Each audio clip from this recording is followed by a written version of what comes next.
Hello అండి, I'm doctor Harish Rachuri, consultant paediatrician from Samraksha hospital women and children. ఈరోజు నేను మాట్లాడబోయే కామన్ టాపిక్, చాలామంది మదర్స్ ఏంటంటే మా బేబీ బ్రీతింగ్ చేసేటప్పుడు గరగరా సౌండ్ వస్తుంది, నాయిసీ బ్రీతింగ్ వస్తుంది, ఎందువల్ల వస్తుంది, చాలా డిస్టర్బ్గా ఉంటుంది అండ్ బేబీ ఫీడింగ్ సరిగ్గా చేయట్లేదు, నిద్ర సరిగ్గా పోవట్లేదు దానివల్లనే, అండ్ అది ఏం చేసినా తగ్గట్లేదు. ఇది చాలా పెద్ద కన్సర్న్ అండి. సో దీని గురించి ఈరోజు చూద్దాం మనం. ఫస్ట్ థింగ్, ఈ నాయిసీ బ్రీతింగ్ ఎందుకు వస్తుంది ఇది తెలుసుకోవాలంటే మనం ఎయిర్వే స్ట్రక్చర్ అనేది ఒకసారి చూడాలండి. మన ఎయిర్వేలో ఎక్కడైనా అబ్స్ట్రక్షన్ వచ్చినప్పుడు సౌండ్స్ అనేది వస్తూ ఉంటాయి. Depending on the place of abstraction different types of sounds వస్తాయి అన్నమాట. అంటే ఒక్కొక్క ప్లేస్లో ఒక్కొక్క రకమైన సౌండ్స్ లాగా కనిపిస్తాయి. First thing, nose. ఈ నాసల్ ఏరియాలో ఏదైనా బ్లాకేజ్ అట్లా ఉందనుకోండి, సో విజిలింగ్ సౌండ్ లాగా వస్తుంటుంది. లైక్ మనం చిన్న ప్లేస్ నుండి ఎక్కువ ఎయిర్ బ్లో చేయడానికి ట్రై చేసినప్పుడు, లైక్ విజిల్ చేసినప్పుడు, అంటే ఫ్లూట్ యూజ్ చేసినప్పుడు ఏమవుతుంది, ఎక్కువ ఎయిర్ని చిన్న ప్యాసేజ్ దగ్గర నుండి పుష్ చేయడానికి ట్రై చేసినప్పుడు విజిల్ సౌండ్ లాగా వస్తుంది. Same thing happens near nasal area.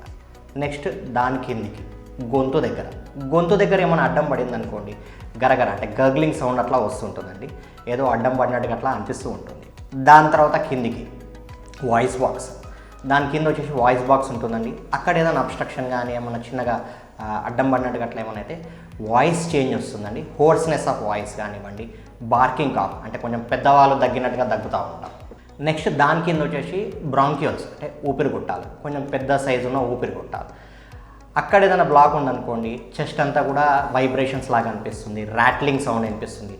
చాలామంది మదర్స్ ఏంటంటే ఛాతీ నిండుకుపోయిందండి, ప్లమ్ బాగా ఉండిపోయింది అట్లా అని చెప్తూ ఉంటారు. దాని కింద వచ్చేసి బ్రాంక్యూల్స్, ఆ ఊపిరిగొట్టాలు ఇంకా చిన్న చిన్న ఊపిరిగొట్టాలలాగా తయారవుతాయి. అక్కడ ఏదైనా అడ్డం పడ్డది అనుకోండి, వీజింగ్ సౌండ్ వస్తుంది. వీజింగ్ అంటే పిల్లి కూతల్లాగా వస్తాయి. యూజువల్గా ఈ పిల్లి కూతలు నార్మల్గా వినిపించవు. చిన్న చిన్న అబ్స్ట్రక్షన్ ఉంటే ఓన్లీ స్టెత్కి అట్లా వినిపిస్తాయి. మరీ సివియర్ అబ్స్ట్రక్షన్ ఉంటే బయటికి అట్లా వినిపిస్తాం. ఈ బ్రీతింగ్ సౌండ్స్ అనేది, అంటే నాయిసీ బ్రీతింగ్ అనేది ఫస్ట్ 6 monthsలో చాలా ఫ్రీక్వెంట్గా కనిపిస్తుందండి. ఎందుకు ఇలా ఈ ఏజ్ పిల్లల్లో ఫ్రీక్వెంట్గా కనిపిస్తుంది అనుకంటే, ఫస్ట్ థింగ్ ఏంటంటే నాసల్ ప్యాసేజెస్ అన్ని చాలా సన్నంగా ఉంటాయండి. ఈ ఎయిర్వేస్ అనేది చాలా చిన్న చిన్నగా ఉంటాయి. సో కొంచెం మ్యూకస్ వచ్చినా కానీ సౌండ్ చాలా పెద్దగా వస్తుంటుంది. నెక్స్ట్ పాయింట్, మామూలుగా మనకి అది మ్యూకస్ అది ఫామ్ అయితే మనం తీయడానికి ట్రై చేస్తాం. అంటే స్నీజింగ్ చేయడం కానీ, కాఫ్ చేయడం కానీ ఏదో ఒకటి చేసి తీయడానికి ట్రై చేస్తాం. ఈ ఏజ్ పిల్లలకి ఏంటంటే అంత శక్తి ఉండదు. అంటే వాళ్ళంతలో వాళ్ళు మ్యూకస్ క్లియర్ చేసుకునేంత శక్తి ఉండదు. ఇది రెండో పాయింట్. థర్డ్ పాయింట్ వచ్చేసి, యూజువల్గా babies most of the time పడుకొనే ఉంటారండి. యూజువల్గా పడుకొని ఉంటే ఏంటంటే సెక్రీషన్స్ వచ్చినట్టుగా అక్కడనే అక్యూములేట్ అయిపోయి అడ్డం పడినట్టుగా అవుతాయి. సో మనం భుజం మీదకి తీసుకోగానే ఏంటంటే మళ్ళీ సెక్రీషన్ మెల్లిమెల్లిగా జారిపోవడం అట్లా జరిగిపోయి అబ్స్ట్రక్షన్ అనేది క్లియర్ అవుతుంది. ఫోర్త్ పాయింట్ వచ్చేసి ఆబ్లిగేటరీ నాసల్ బ్రీదర్స్ అంటారు వీళ్ళని.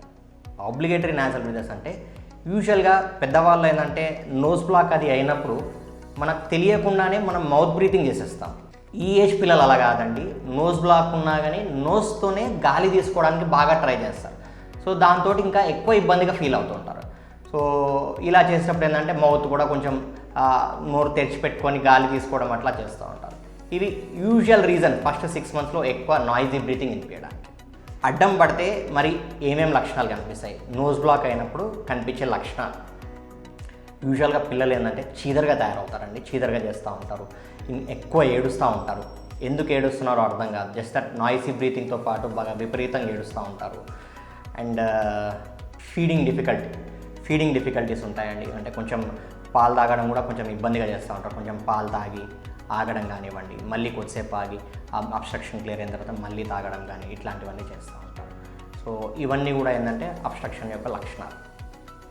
మరి ఏం చేయాలి ఇట్లా అబ్స్ట్రక్షన్ అయినప్పుడు? యూజువల్గా ఏంటంటే ఫస్ట్ థింగ్ చేయాల్సిందంటే బేబీని కొంచెం పొజిషన్స్ అది మారుస్తూ ఉండాలండి. ఒకటే పొజిషన్లో ఉన్నప్పుడు ఏమవుతుందంటే సెక్రీషన్స్ అన్నీ క్లియర్ కావు.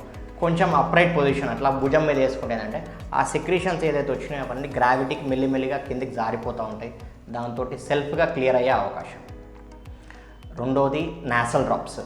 చాలా దొరుకుతాయండి నాసల్ డ్రాప్స్. ఈ నాసల్ డ్రాప్స్ వేస్తే అడ్వాంటేజ్ ఏంటి అంటే సెక్రీషన్స్ అన్నీ కూడా లూజ్ అయిపోతాయి, పలచబడిపోతాయి. దాంతోపాటు తొందరగా కిందికి జారిపోయే అవకాశం. ఎప్పుడైతే సెక్రీషన్స్ క్లియర్ అయిపోతాయో బేబీ కంఫర్టబుల్ అయిపోతాయి. ఇందులో 2 types ఉంటాయండి. ఒకటి సలైన్ డ్రాప్స్ ఉంటాయి, ఇంకోటి మెడికేటెడ్ డ్రాప్స్ ఉంటాయి. Maximum time saline drops use చేయడానికి ట్రై చేయండి.